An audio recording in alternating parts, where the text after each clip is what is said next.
Miss হবে না আপনার পছন্দের টিভি শো। দেখুন জি5 অ্যাপে একদম ফ্রি। কেন করলি এটা? আর এই ননসেন্সটা এইসব করতে পারে মানে কি তুই কিভাবে কাজটা করলি? কোনো সেন্স নেই তোর? উত্তর দে। আরে কেন করলি এটা? একটা কথা জিজ্ঞেস করছি তোকে, উত্তর দে, কেন করলি এটা? রোহিণীর কোনো দোষ নেই। দেখুন ও যা করেছে আমি এই চুপ একটা কথা বলবে না তুমি। ননসেন্স কথা করে কোনো সেন্স নেই একটা। তোর কথা বললাম, তুই এটা কেন করলি? স্যার স্যার এসব কথা ভেবে এখন লাভ নেই। কেন করেছে কি করেছে এসব আলোচনা করা সময় নষ্ট করা ছাড়া আর কিচ্ছু না। ওদের কিভাবে এখান থেকে ছাড়ানো যায় তার একটা উপায় বের করতে হবে এখন।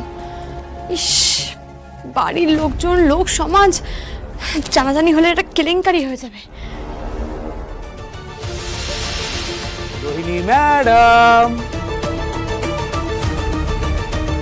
এই দেখুন সোনার দোকানে লিখে আসা catch me if you can আর ব্যাংকের catch me if you can এর সাথে আপনার হাতের লেখা হুবহু মিলে গেছে। ক্যা বাত! প্লাস প্লাস প্লাস ব্যাংকের ম্যানেজার ওনাকেও আইডেন্টিফাই করে ফেলেছেন।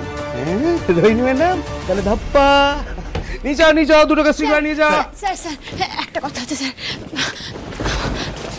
স্যার এটা করবেন না, আমি আপনার কাছে হাত জোর করে অনুরোধ করছি, দয়া করে এটা করবেন না। হ্যাঁ আমি মানছি যে ওরা অন্যায় করেছে, অপরাধ করেছে, সিকিউরিটি ভেঙে যথেষ্ট অপরাধ করেছে, কিন্তু ওরা তো টাকা চুরি করেনি, গয়নাও নিয়ে আসেনি, সবটা করে রেখে এসেছে। তাহলে অন্তত এই একটা বারের জন্য ওদেরকে ক্ষমা করে দিন না। লোভ ম্যাডাম, লোভ বাড়তে বাড়তে যে কোথায় যেতে পারে তা কে বলতে পারে? আজ হয়তো ওরা চুরি করেনি, কাল চুরি করতেই পারে। এটাও হতে পারে যে এই পুরো বিষয়টা আমাদের একটা আইওয়াস মাত্র। শ্যামলী বারবার বলেছিল ওই ফর্মটা ফিল আপ না করতে। ওর কথা যদি শুনতাম তাহলে এত বড় বিপদে আজ পড়তাম না। স্যার আমি বলছি যে ওরা এরকম আর কখনো করবে না। আমি বলছি স্যার আমাদের ফ্যামিলির প্রেস্টিজ আছে স্যার, বাড়িতে বয়স্ক মানুষেরা আছে। বুঝি ফ্যামিলি ম্যাটার, প্রেস্টিজ, বয়স্ক মানুষ সবই বুঝি, এগুলো নিয়েই চলতে হয় আমাদের। কিন্তু কি জানেন তো, আপনার এই সো কল্ড প্রেস্টিজিয়াস ফ্যামিলি থেকে একটা না দুটো ডাকাত বেরিয়েছে। কি লাভ এরকম প্রেস্টিজের ট্রফি? এক কাজ করুন, কর্পোরেশনের গাড়ি আসে ফেলে দেবেন। এসব কথাবার্তা বলে সময় নষ্ট না করে ওদেরকে যেতে দিন। নিজেরে স্যার স্যার তাহলে অন্তত আর একটু সময় দিন না স্যার, প্লিজ স্যার। কি ঝামেলা। আচ্ছা ঠিক আছে, আপনারা যা কথা বলার বলেন। গোড়াগোদা চলো, আমি চা খেয়ে আসছি।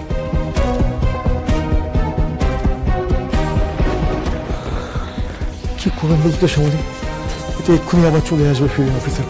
এটুকু সময়ের মধ্যে কি করবো আমরা? স্যার একবার হিরণময় আঙ্কেলকে ফোন করুন না। ঠিক বলেছেন।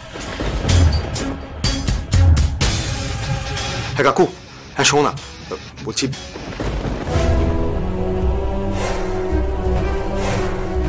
সবই তো শুনলেন, কিছু একটা ব্যবস্থা করুন না, তা না হলে যে ওদের এই কেসে রোহিণীরা প্রমাণ সহ রেড হ্যান্ডেড ধরা পড়েছে। সো আমি চাইলেও কিচ্ছু করতে পারবো না, কিচ্ছু না। এক কাজ করো, থানার বড়বাবুর সঙ্গে কথা বলে দেখো যদি কিছু করতে পারো। কিচ্ছু করতে পারবেন না। জি5 ডাউনলোড করুন আর সব এপিসোড দেখুন একদম ফ্রি।